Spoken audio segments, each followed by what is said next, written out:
Gentleman from New Jersey. Mr. Chairman, please to yield 3 minutes to Mr. Calvert, a member of our committee. The gentleman is recognized for 3 minutes. I thank the gentleman. Mr. Speaker, the conference report that we're considering today addresses a number of issues affecting the energy and water infrastructure of our country. However, when it comes to ongoing water crisis in California, the conference report comes up short. The ongoing water crisis in California has exacerbated the economic downturn up and down my state. Statewide, the unemployment rate has risen to more than 12%. In the Central Valley, regional unemployment has now reached 20%, with some communities' unemployment now over 40%. California water crisis is a result of a severe drought condition on top of federally imposed pumping restrictions that have placed on our state's critical water infrastructure.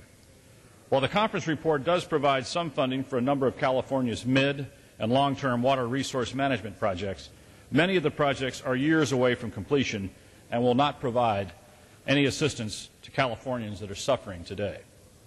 Many of the most affected communities have made it clear they are not looking for a handout. They want their water and their jobs back. During the markup of this bill in the Appropriations Committee, I offered an amendment to do exactly that by ending the federally imposed pumping restrictions. Sadly, most of my colleagues on the other side of the aisle rejected my amendment and voted to protect the 3-inch fish instead of protecting jobs and the people of California. Similar efforts by my colleague, Mr. Nunes, have been rebuffed by the Democratic majority.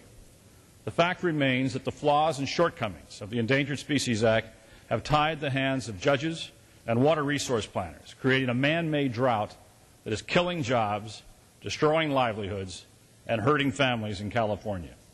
I realize this issue should be addressed by the authorizing committee, but if the Democratic leadership will not force the committee of jurisdiction to act, the members of the minority have no other option.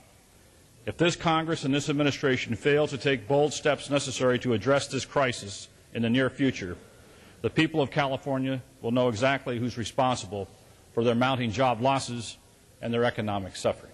Thank you, Mr. Chairman. The balance of his time, the gentleman from Arizona.